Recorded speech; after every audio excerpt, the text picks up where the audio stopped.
All right, shall we all stand, please, and let us turn our Bibles in the book. We will turn our Bibles first in the book of Matthew, or let's try first 2 Corinthians before we go to the book of Matthew.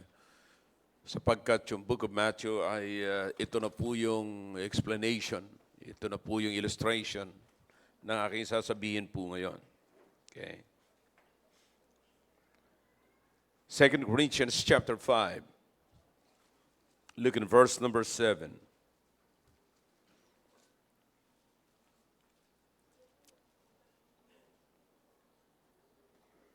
Okay. Kung merong magtatabi sa inyo pa rito, mga kailangan pa ng mga, pakitabihan nyo rito. Okay. All right. Okay, para po sa mga walang Bible, just look up to the screen and we'll give you the passage that we are going to read.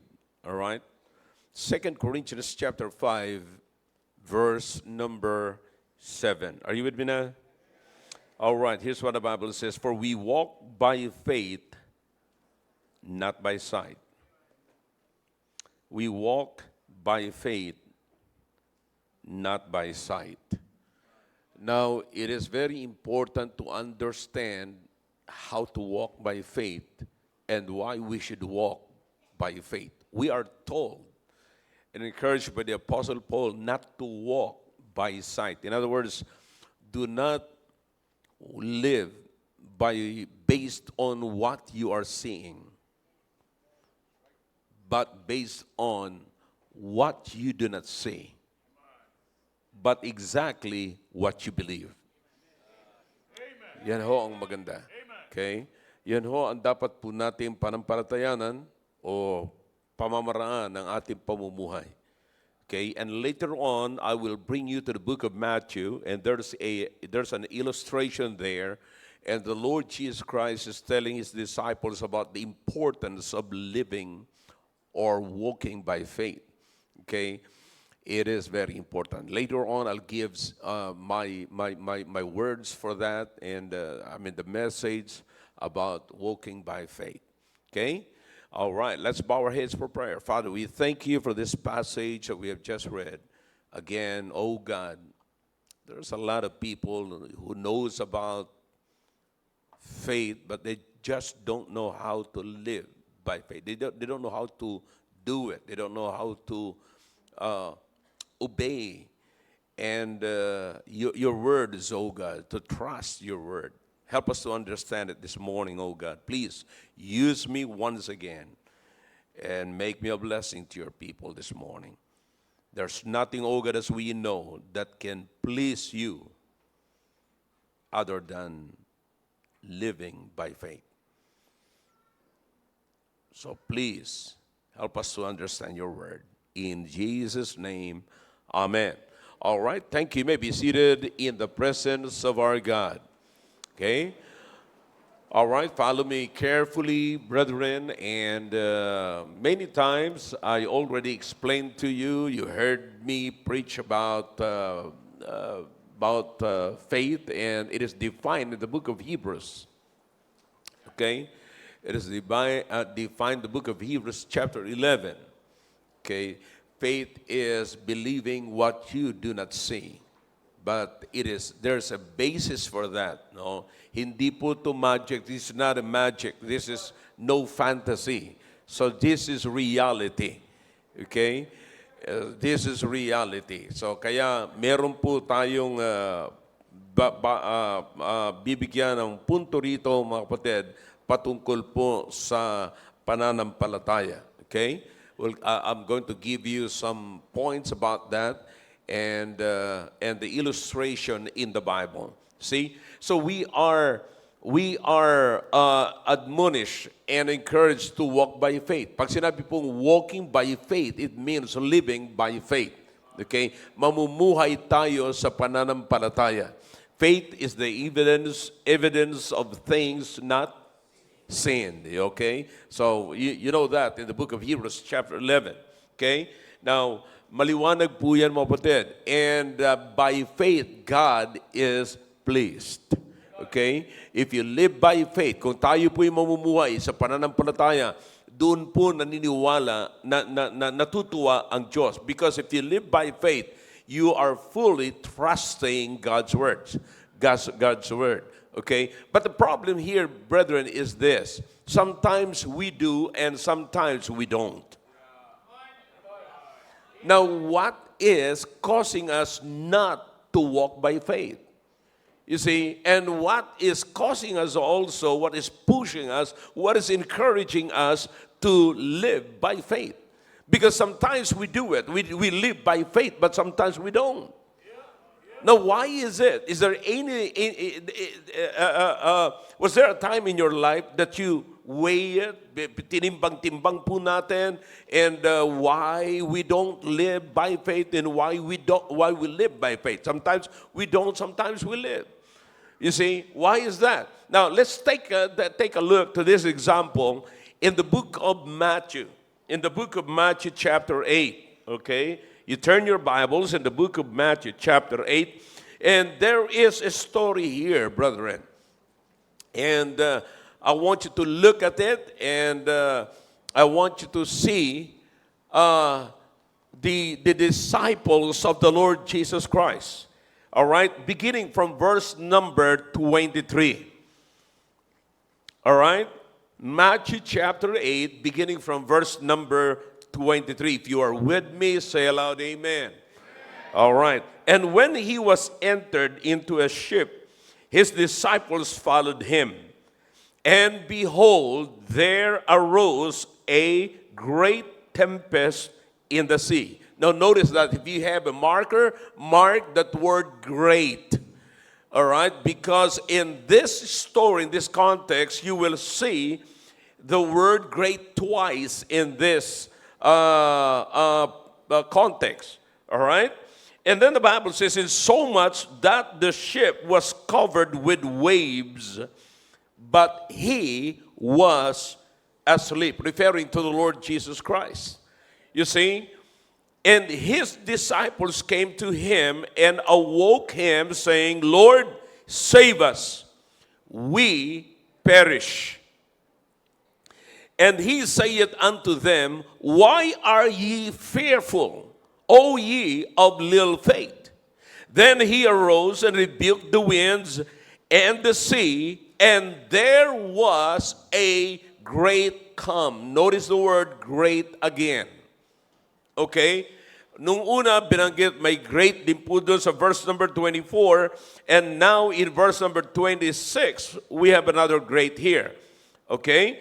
Now, in verse number 27, but the men marveled, saying, what manner of man is this, that even the winds and the sea obey him?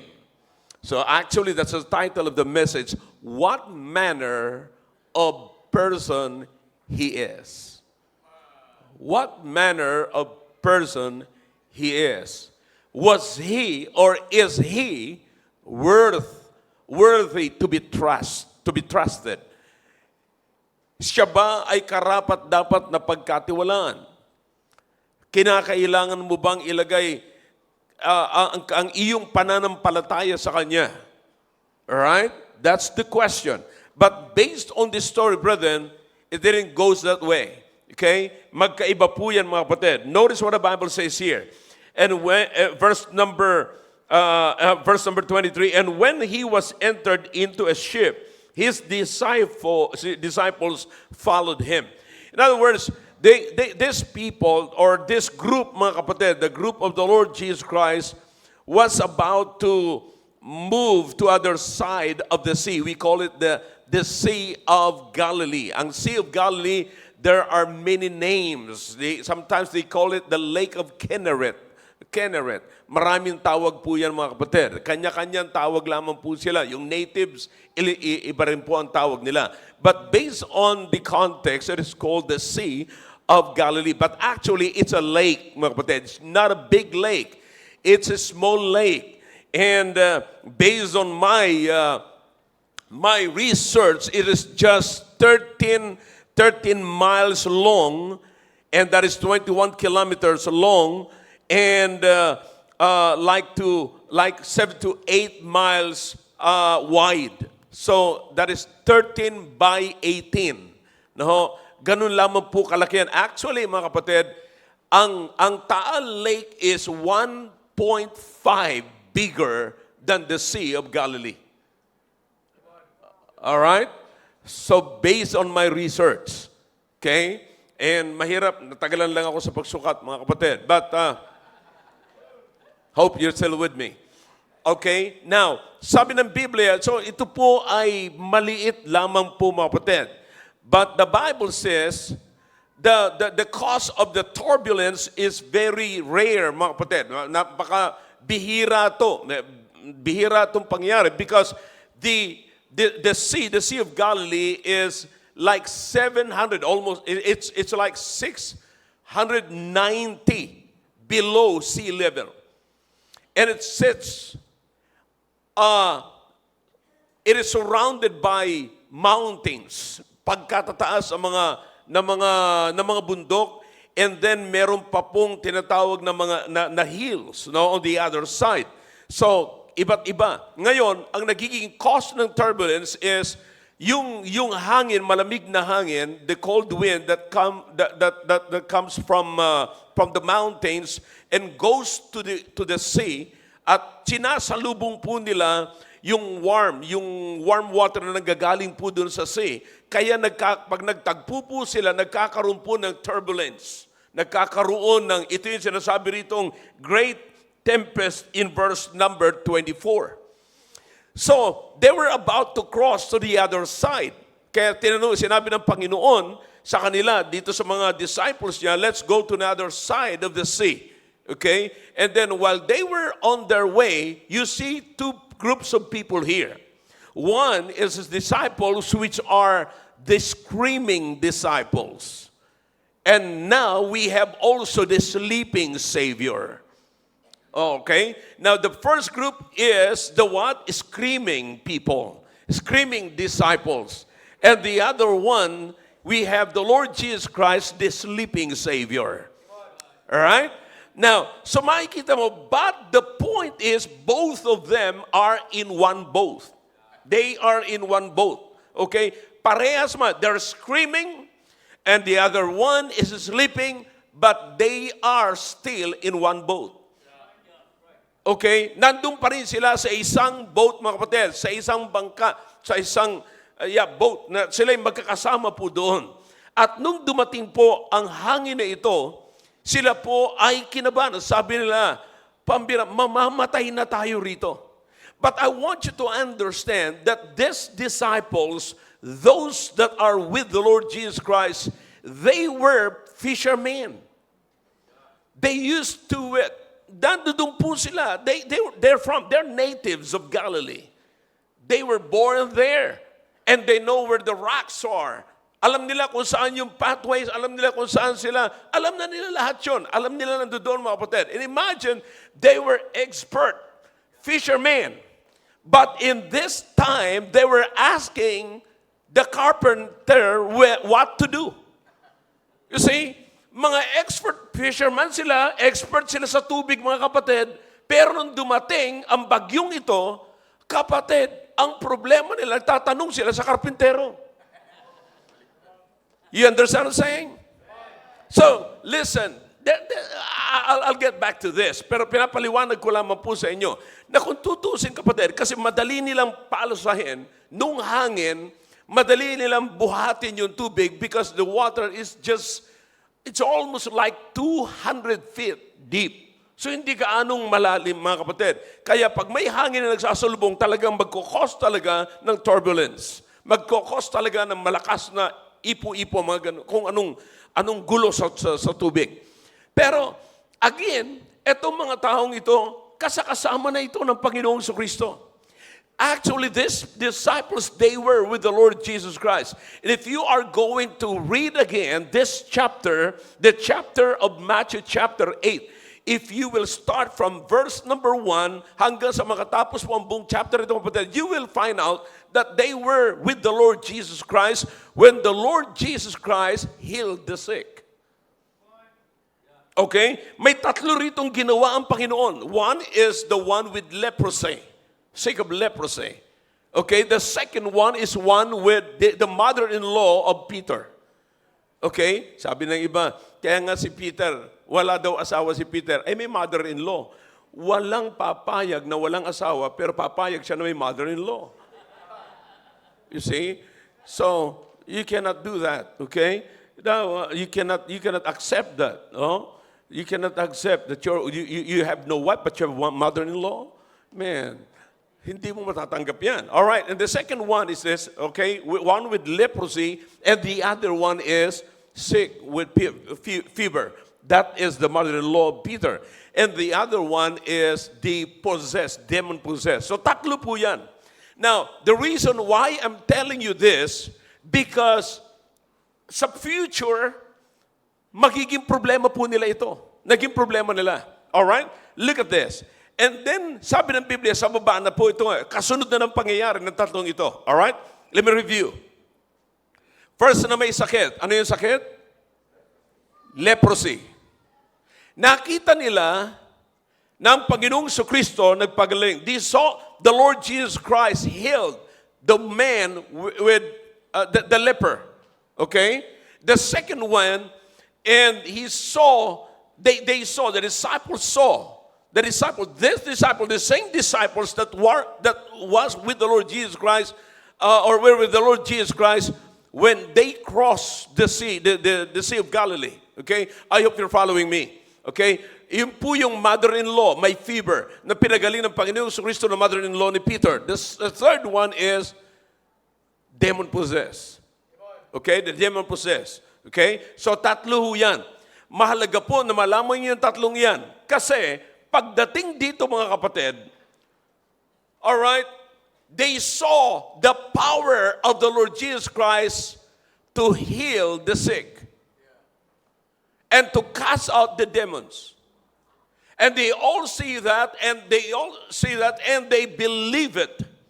Now, they are right now experiencing another problem.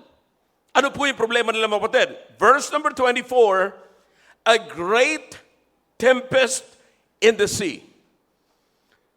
A great tempest in the sea. Mayroon hong talagang na-encounter sila na matindi yung great. It's really a shaking. Pag nakita niyo po yung shake na ito, yung great dito, na tinutukoy dito, parehas lamang po ito ng great nung ang Panginoong Kristo ay nasa tomb at siya po ay lalabas at nagkaroon ng earthquake po doon. Yung shaking po doon ay parehas po na tinutukoy na great dito. Same na ginamit na word great dito. Alright? Are you with me? Now, pinapakita ko lamang po sa inyo na hindi ito madali, itong shaking na nangyari ito. Alright? So, there's a great tempest in the sea, and so much that the ship was covered with the waves, but still the Lord Jesus Christ was asleep. And then what happened is they while they were shaking, they shake also the Lord Jesus Christ. Gising. Mamamatay na po tayo. Malulubog na tayo. Mamatay tayo. Lulubog tayo. Mamatay na tayo. And so the Lord Jesus Christ got up, and when he gets up, he said, "Why are ye fearful?" Look at the question. Why are ye faithful? Okay? Bakit kayo natatakot? And then he said, "O ye of little faith." O ye of little faith. So nakikita niyo po ba mga kapatid, na ang problema nila is yung kanilang pananampalataya. So Jesus was telling them, why are you faithful? Why are you fearful? And you keep on not believing on me instead of keep on believing me. Oh, you missed that. Okay? Jesus was asking them why you do not keep on believing me. But instead, you keep on not believing me. Bakit po ako dumating sa ganyang klaseng punto, kapatid, sa pag-aaral? Because like what I've told you a while ago, there are three events happen before this event right here. Bago nangyari itong pangyayaring ito dito, may nangyaring tatlo. Nagpagaling siya ng merong leprosy, nagpagaling siya ng merong may fever, nagpalayas siya ng demonyo. At nakita lahat ng kanyang mga disciples. At nung nakita lahat ng kanyang mga disciples, naniwala sila. Ngayon sa puntong ito, nakita nila na ang Panginoong Kristo natutulog, tapos grabe na yung nangyayari sa kanila, natakot na sila.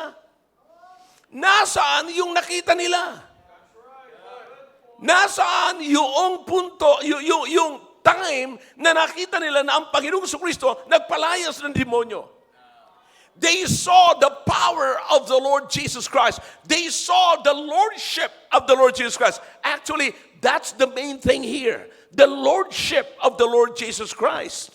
You see, if you need to put your trust on the Lord Jesus Christ, trust His lordship. Recognize His lordship. You have to recognize His lordship. Notice here, they believe that the Lord Jesus Christ has the power to heal the leprous, the leper man.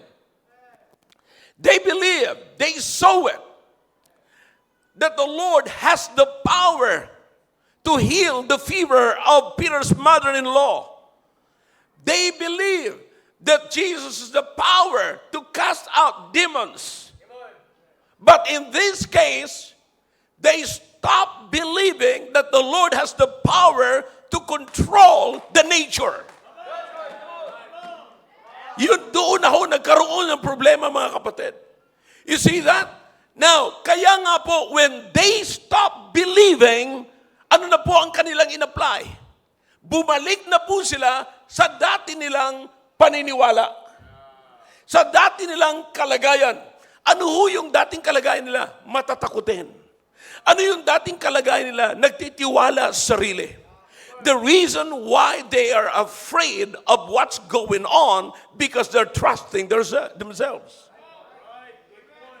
You see that? That's the reason. You see, kaya natatakot ka sa iyong kalagayan kasi nagtitiwala ka sa iyong sarili. Now, that's why the question here is, O ye of little faith. In other words, you trust yourself more than you trust myself. Did you get that? Now, I hope, mga kapatid, nakikita nyo ang truth dito, mga kapatid. Hindi po ito imbe-invento, mga kapatid. Nakikita nyo, ito mismo ang nakalagay po rito. So that's why ang issue ng ating pananampalataya ay nagsasabi lang tayo na nananampalataya tayo sa Diyos. Pero yung pagtitiwala natin ay nasa atin pa. Okay? Now, listen, nakita natin ang Panginoong Kristo. Alright? Nakita niya. Nakita nila.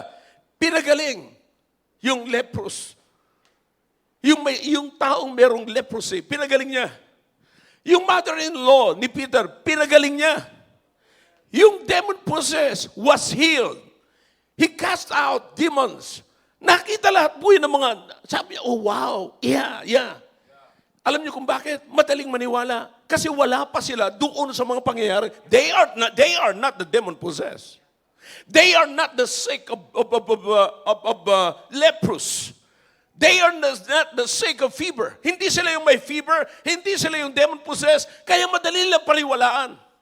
Okay, grabe yung pagtitiwala nila sa Diyos. Grabe yung pagtitiwala nila sa Panginoon. Pero nung sila na ang nasa sitwasyon, bumalik na sila sa kanilang dating paniniwala. Ano yung dating pagpapaniwala, mga kapatid? Paniniwala sa kanilang sarili. You see that? Kaya ang sabi ng Panginoon, oh ye of little faith. Meron silang faith. But what? Faith that is bigger. They are trusting themselves more than they are trusting the Lord Jesus Christ. So that's a problem. Kapatid, yan ang issue sa ating Kristiyanong buhay ngayon. If you can remember, Madali tayong maniwala sa Panginoon, basta tungkol sa Panginoon. Madali tayong magsasabi, magtiwala ka lang, maniwala ka lang, magagaling ka rin, aayusin ka rin, talagang isang araw, babangon ka rin. Pero nung siya'y bumagsak, sa halip na magtiwala sa Panginoon, naghahanap ng kaibigan. Na lalong lumalala ang problema nyo sapagkat pagka hindi ka napansin ng mga inaasahan mong tutulong sa'yo, lalong sumasama ang loob mo. Come on, talk back to me if you can. So that's the problem. We are going back doon sa pinanggalingan po natin. Doon tayo nagkakaroon ng problema. Kaya makikita nyo, ang mga taong ito, sabi ng Panginoon, where's your faith? Oh, ye of little faith.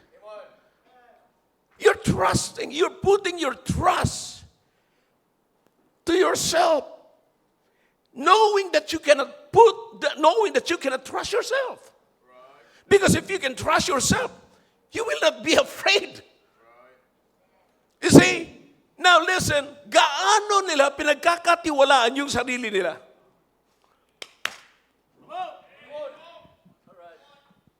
Now, when things are getting hard in your life, how much do you trust yourself? But you listen to me now. Time will come that even you have trust and you trust yourself, but time will come that problem is greater than your trust to yourself. Did you get that? Here's the problem. Nagtitiwala tayo, grabing tiwala natin sa sarili natin. Imagine these people who were dead. Like what I've said, they're born there. Homeborn. Taga riyon sila. Alam nila ang daan. Alam nila kung nasaan ang bato. Alam nila kung saan sila tatabi. Alam nila kung saan. Pero pagdating sa punto na ito, hindi na nila alam. Mas greater na. Notice what the Bible says here. There arose a great tempest in the sea that they have never experienced in their life. They've been in the sea for many, many times. Kapatid, akala natin, yung mga experience natin sa ibang bagay, kaya na. Akala natin kaya na ng pera natin, kaya na ng education natin, kaya na ng mga ng influensya natin. But you listen to me, may isang darating na greater sa pinagmamalaki mong great. Oh yeah, maaari sasabihin mo, I'm great, but listen to me, time will come, problem will come that is greater than who you are. Greater than your money, greater than your education, greater than your company, greater than your influence. That you will even wake up those whom you do not even know that can be trusted. Imagine, they were fishermen. Yung mga fishermen ay nasa tubig, bihasa po yan sa tubig. Pero ang ginigising nila, karpintero. Dapat hihingi sila ng tulong doon sa mga bihasa sa tubig, hindi sa karpintero. But you know what? Because they cannot handle it. They cannot deal this problem here. This is something, brethren, na mahirap na nilang i-handle. And look at this. I like what the Bible says here. All right? And verse number 25, and his disciples came to him and awoke him, saying, Lord, save us. When I saw this passage right here, sabi ko, where is now your experience? Where is now your boasting? I thought you were a fisherman. I thought you can handle it. I thought you don't need the Lord. Now listen to me now. You'll never know how much do you trust God until a great trouble comes into your life.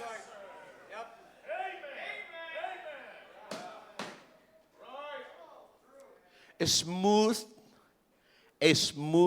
sea doesn't make a skillful fisherman. Magiging skillful ka lamang kapag ka nasanay ka na sa mga matinding ganito. Notice what the Bible says here. I like it. Save us. Save us. From where? Great tempest. Great tempest in the sea. Iligtas mo kami dito sa matinding pagbagsak na ito, pag-alon na ito, na-overwhelm na kami, nasasakupan na ang buong bangka, buong boat, kapatid. Nasa ilalim na sila ng alon. Ibig sabihin, hindi nila kayang i-manage, mga kapatid. So tumawag na sila sa Panginoon. Save us. Save us.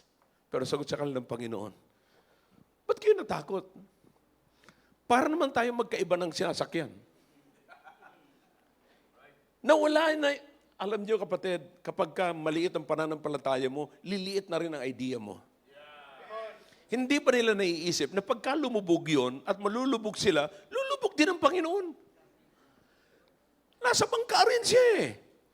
Magkasama sila sa bangka. Magkasama sila sa sasakyan. Kung ano man nangyayari doon. Pero kung titingin lamang sila sa Panginoon, sabihin nila, patulog-tulog nga ang Panginoon. Ibig sabihin, relax lang tayo. Amen. Yep. Why they cannot handle it? Because they are trusting their experience in the sea. Amen. Right.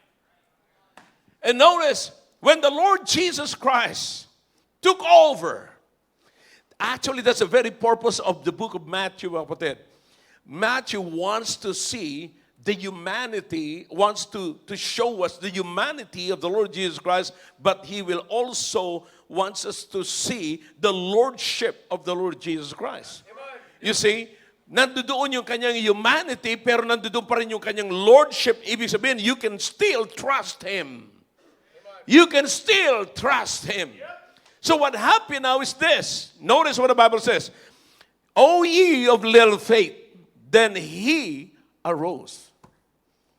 Sabi niya, pambira to mga ito. You saw me healing the leprous man. You saw me healing the fever, the sick, the Peter's mother-in-law, na may lagnat siya. Pinagaling ko siya. Nakita niyo ako kung paano ko pinalayas yung demonyo. Pinagaling yung demon-possessed. Nakita niyo ako. Tapos ang akala nyo, ang kaya ko lang i-command, yung mga may sakit na yun, hindi ko kayang i-command yung nature. Yep, that's right. And so, this is exactly what he did.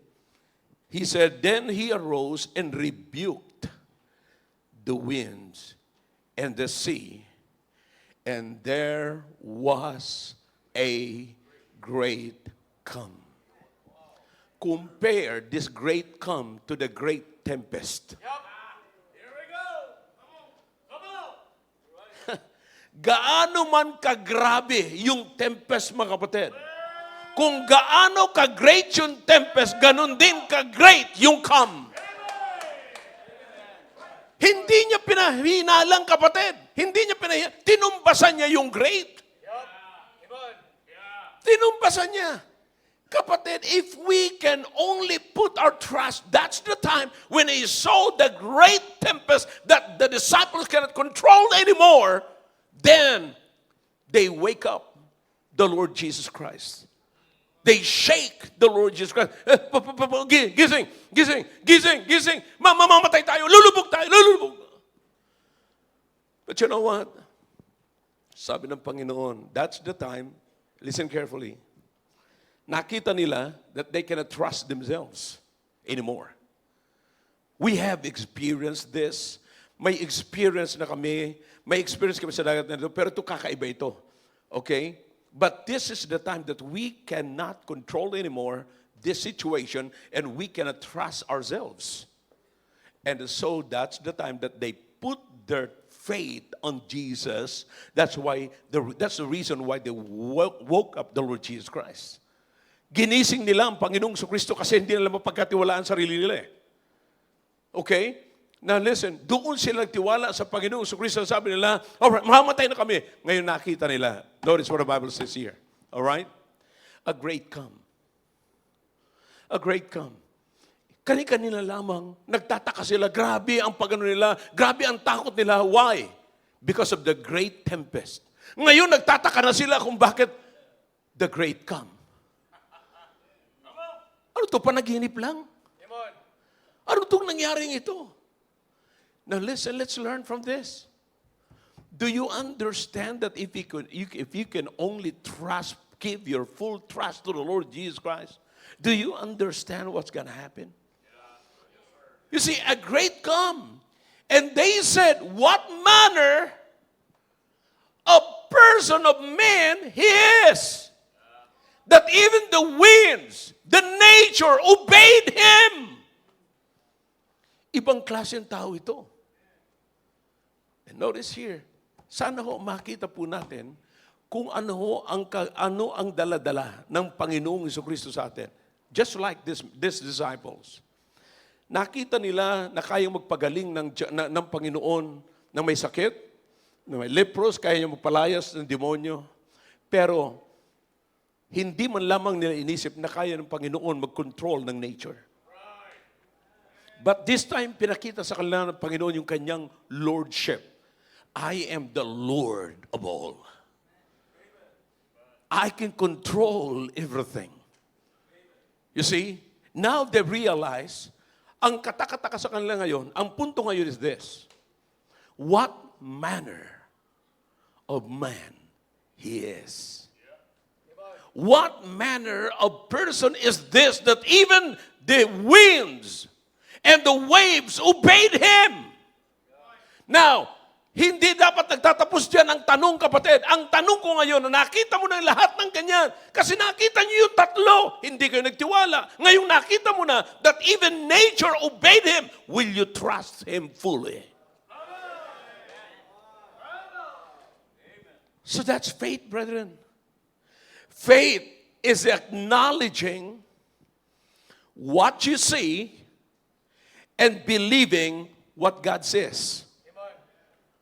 Now, pag sinabi mong you're walking by faith, it doesn't mean, kapatid, na you're closing your eyes to reality.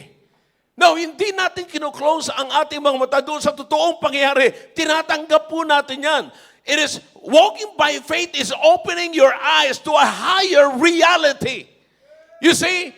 Now, we do not deny the reality, the present thing, the present reality. But we are also opening our minds and our eyes to a higher reality. Ang tanong ko ngayon, totoo ba na merong hangin? Totoo ba na merong unos? Totoo ba na merong waves? Totoo ba na may hangin? Yes. Totoo bang merong trouble? Yes. Pero, what is the higher reality? The higher reality is that there is God that can control the nature. I don't know about you this morning. The reason why we are always in trouble because you're trying to deny the reality and you're putting your trust. No, you cannot deny the reality, but you've got to put your trust on a highest and higher reality. Kapatid, ang problema natin, gusto nating, sa pagka may sakit, wala yan, sa isip lang yan. Totoo naman talaga may sakit eh. Totoong may problema, kapatid. Kaya minsan ang Christianity nagiging parang pantasya. Kasi parang dinideny natin yung reality. No, hindi dapat natin i-deny ang reality. Pero maniwala tayo na may mas mataas pang totoo. Totoong may sakit, pero meron bang pwede magpagaling niyan? Totoong may problema, pero meron bang totoong pwedeng magbigay ng solusyon sa ating problema?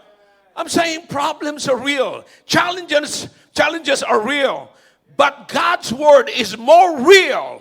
So walking by faith means you make decisions based on God's word instead from what you see. Because what you see, I know, yung nakikita po natin ay totoo, pero mas totoo rin ang ginagawa ng Diyos. Kaya sabi ko sa inyo, huwag mo kakalimutan. Dito sa unang pangyayari, May pinagaling na mayroong leprosy. Tapos may pinagaling na mayroong lagnat. Mayroong pinalayas ng demonyo. Okay, huwag mong kalimutan yun. Realidad lahat yun. Ngayon, dumaan itong bagyo. Dumaan itong unos ngayon. Totoong may unos. Pero kasama mo yung nagpagaling lahat na may mga ginawa doon lahat eh. See that? Kapatid, ang problema natin, ito na. Pag sa atin na, tayo nang tinatamaan ng problema. Ang galing natin sa labas. Pero pag nasa atin na, babalik din tayo sa dati nating katauhan. Sinasabi natin tayo yung new man, pero bumabalik tayo sa old ways. That's why our life is not effective. We are not enjoying, our Christian life is just like a drama in life. Para lamang tayo nagdadrama, mga kapatid. You see? So nasaan yung higher reality? Do you realize that? May totoo. Ano mang hinaharap natin, kapatid, realidad ng buhay yan. Pero tandaan mo, anak ka ng Diyos. Yeah. Ang diablo, may authority, may ginagawa siya rito sa mga taong naniniwala sa kanya. May mga taong nagpapakontrol. In fact, may mga taong nagmamalaki na sila ay under sa religion ni Satanas. Yeah. Nagpapasakop sila sa authority ni Satanas. Pero mga kapatid, tandaan po natin na sinabi ni Paul na mas may makapangyarihan pa kay Satanas. Kasi kung makapangyarihan po si Satanas kaysa sa Diyos, hindi na sana siya napatalasik sa langit. Hindi po pwede ang katulad ni Satanas sa langit. But you know what? Here's the thing. Kinakailangan po gagawa tayo ng decision na galing at bunga ng paniwala natin sa salita ng Diyos. You must live from God's Word rather than what you see. For we walk by, come on, say it. We walk by and not by. That's it. You see? So you act on God's promises instead of react to promises. Or to problems, I'm sorry. Let me say this one more time. You act based on promises instead of or to problems. Huwag reacting instead of reacting to problems. Kaysa mag-react ka sa problems, mag-try ka na lamang magtiwala sa pangako ng Diyos. Jesus said, I will never leave you nor forsake you. Greater is He that is in you than he. Who is the he? Satan that is in the world. Well, you better believe that. Trust the Word of God. You see, that's walking by faith. Not denying the natural, but operate from the supernatural. Okay, that's faith. Walking by faith is not denying the natural, but operating your life from the supernatural. I hope that's clear. Walking by faith is not closing your eyes to reality, but opening your eyes to a higher reality. It is acknowledging what you see and believing what God says. You see the problem and don't deny it, but you don't let them determine your destiny. That's living by faith. Now notice what the Bible says here.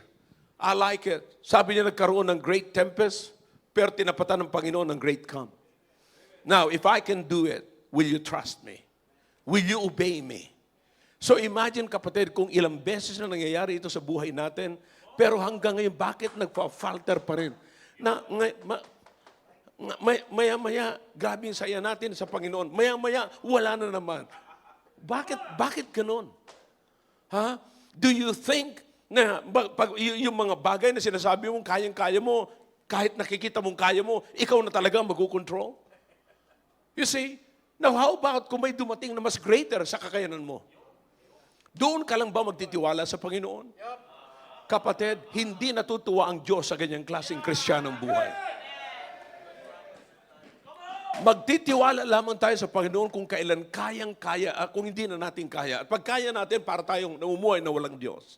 Hanggat kaya ng pera, walang Diyos. Hanggat kaya ng pinag-aralan, walang Diyos. Hanggat kaya ng kaibigan, walang Diyos. Hanggat kaya ng influence, walang Diyos. Pero pag hindi na kaya lahat ng pinagkakatiwalaan natin, Diyos ko po.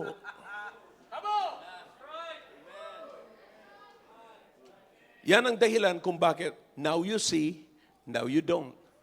Ngayon simba, maya hindi na. Diyos ko ngayon, mamaya, bahala na kayo. So nakikita niyo po ng buhay ng Kristiyano parang drama lamang. Wala akong katotohanan. Walang katotohanan. So ang problema natin ay totoong pananampalataya sa Panginoon. Our problem is our full trust. Our faith in God. No wonder what the Bible says, have faith in God. Have faith in God. Why is that? Because with God, nothing is what? Deserve ba ang Diyos na pagkatiwalaan natin? Bakit paputol-putol ang pagtitiwala natin?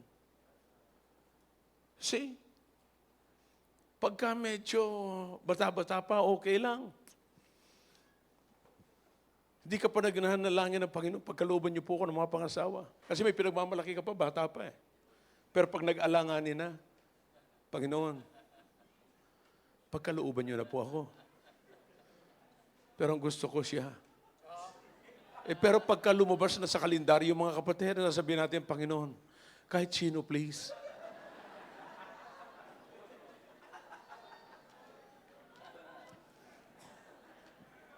So, problema natin. Nung bata-bata pa, kahit walang makeup, okay lang. Medyo nagkagitna-gitna na. Nako, mga kapatid, naglalagay na ng makeup, nagpapa-blush-blush na. Bakit? Nagsisimula ng takpan yung mga tagyawat, yung mga inistorbo ng tagyawat, yung mga hinukay ng tagyawat, you know. And then, pag sumobra na sa kalendaryo, yun, makapal na ang makeup. But do you understand what you need? Trust. That's walking by faith. See? Walking by faith is making a decision based on God's word, not on circumstances. Ang kailangan po natin, anumang decision na gagawin po natin, all right, this is the reason why I can trust His word because I knew it. Nakita ko na yan, ginawa ng Panginoon. At kung nakita ko na yan na ginawa ng Panginoon, gagawin niya uli yan ngayon. It's possible. Kaya ang tanong sa kanila ng Panginoon, why are you so fearful? Noong pinapalayas ko yung demonyo doon sa demon possessed, nakita nyo, ang demonyo talaga. Hindi ko kayo nakitang natakot. Pero nakita niyo itong tubig na umaapaw na mula sa ibabaw natin. Kasama niyo naman ako, we are still the same boat. Remember, Shadrach, Meshach, and Abednego. Ano sabi ng Panginoon? Sabi nila, sige, ang inaasahan ng mga nagdala sa kanya doon sa grabing init na pugon, kapatid, ay aalisin sila ng Panginoon. Pero hindi umalis ang Panginoon. Binaba sila ng Panginoon. Now, anong problema ng pugon na mainit, kapatid, kung kasama mo ang Panginoon? Anong problema sa boat kung kasama mo naman ang Panginoon? Lumubog man yung boat, kapatid. Alam niyo yung mga eksena naman sa dagat? Remember Jonah? Jonah was in the belly of the whale. But listen, he disobeyed God. He ended his life in the belly of the whale. Pero sabi ng Panginoon, no, hindi. Diyan ka muna sa belly na yan. Pero isang araw, ipapaluwa kita kung saan kita pinapupunta. So you understand? Walang problema, kapatid, kahit na, sinasabi ko ito, mga kapatid, na baka iniisip nyo, hindi ako nakakaranas ng problema. Matindi ang problema ko. Kasi nandiyan kayo eh.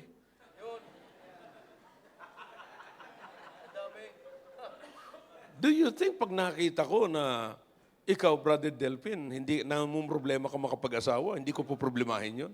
Hahanapan kita, di ba? Parang ayaw maniwala, hindi na ako maghahanap. Ano? Alright.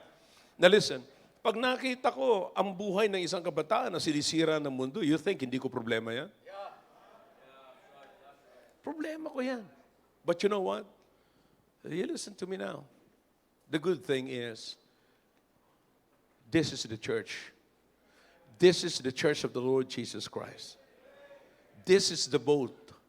And we are in the boat. Christ is with us. Ano problema natin? Now think about that. Ang problema lamang ho natin is this. Nandyan yung Lord natin, but the Lordship ay wala. In other words, yung obedience mo sa Lord. That's Lordship. Hindi mo kinakilala yung Lordship ng Panginoong Jesucristo. Doon tayo nagkakaroon ng problema. Nasaan ang problema ng mga disciples na ito? Nung nawalan sila ng pananampalataya sa kasama nila sa boat. But you think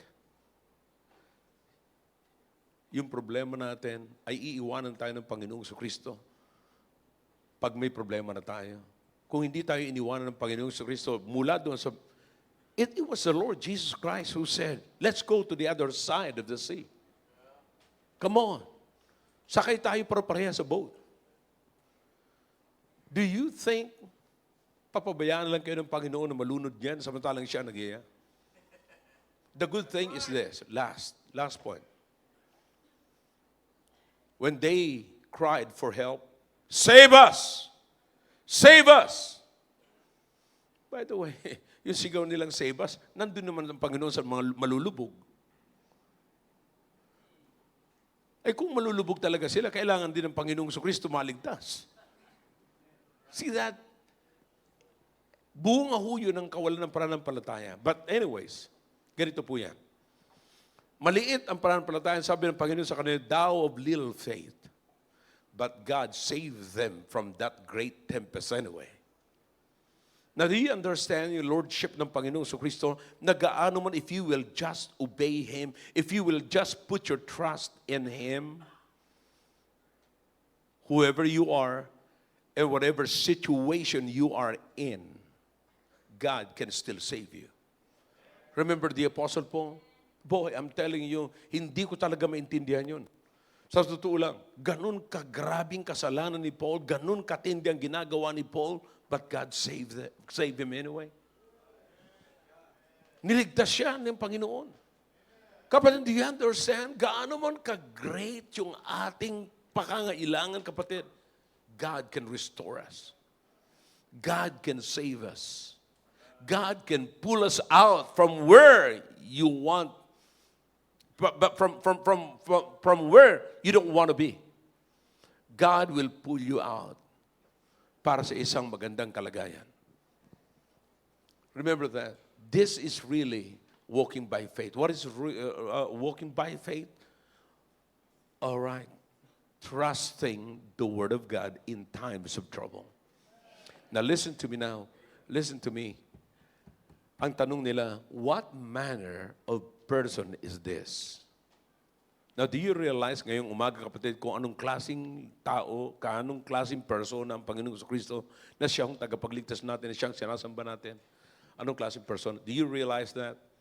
Na hindi mo lamang siya mapapagkatiwalaan sa kaligtasan, kundi mapapagkatiwalaan niyo pa sa ibang bagay.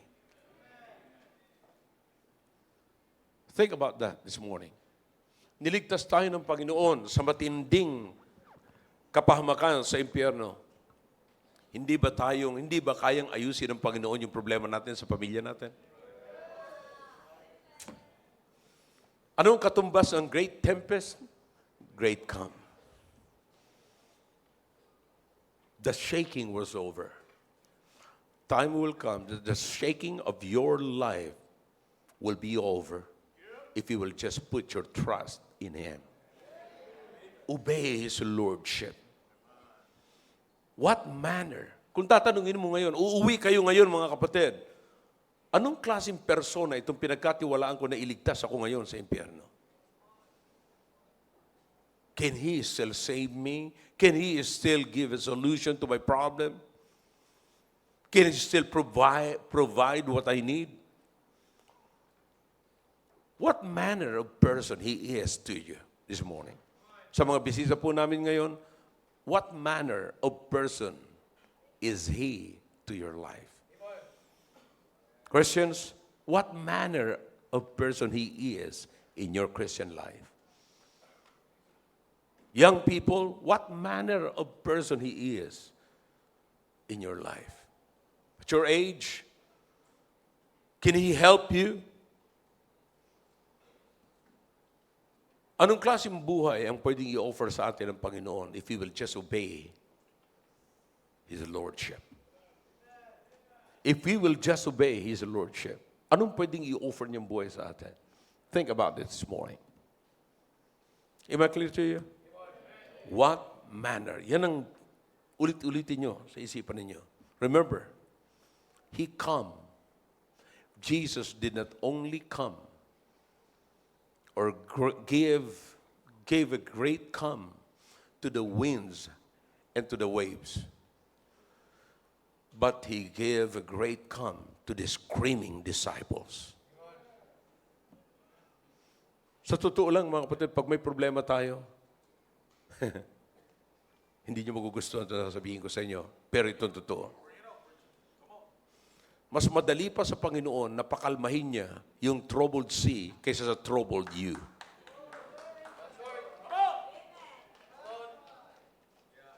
When we are in trouble,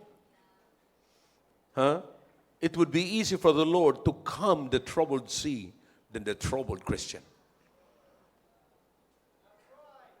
Yeah. You might not believe it, but that's true. Nakakita na kayo ng isang hindi kalmadong asawa? Sabihan mo na lahat ng verse, oh, it didn't work. Anong sabi ng Bible? Ano bang narinig? Wala akong pakialam! Bahala ka niya!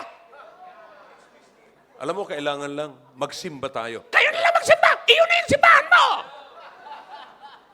Mas madali pang pakalmahin yung magulong dagat kaysa magulong asawa.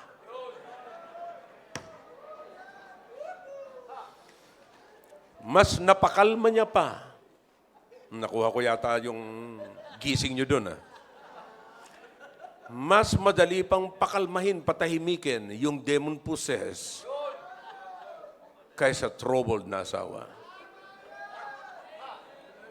Bitawan mo ako! Ala!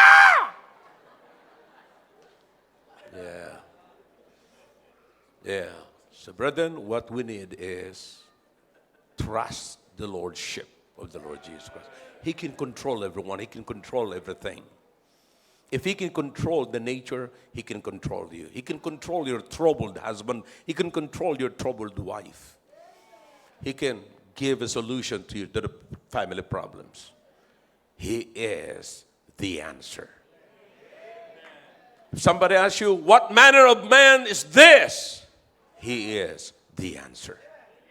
Shall we all stand, please? Father, we thank You for this message. Speak to the hearts of Your people now. Challenge them, oh God. What we need is to fully put our trust in You. Many times, nagtitiwala po kami sa aming sarili. Pero may hangganan po ang aming pagtitiwala sa aming sarili because time will come that great tempest sa buhay na ito ay darating po, Panginoon. Thank You, O God. Speak to Your people this morning. Your heads are bowed, your eyes are closed. God is speaking to your hearts through the message this morning. Then let's come to the Lord. Let's come to the throne of God.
Nakilig Diyos, salamat po sa ginawa niyo po sa aming kalagitnaan. Thank you for touching the hearts of your people and the lives of your people. Thank you for bringing us here to hear this message, oh God. Now I beg you to please, before we leave the altar, bless the commitments that your people made before you, oh God. A commitment that we will give our full trust in you. We understand that you're trustworthy, oh God. It's time for us to leave our trust in us and put our trust in you. Thank you. Bless your people in even our first-time visitors this morning. Save the unsaved and baptize the converts. In Jesus' name we pray. Amen.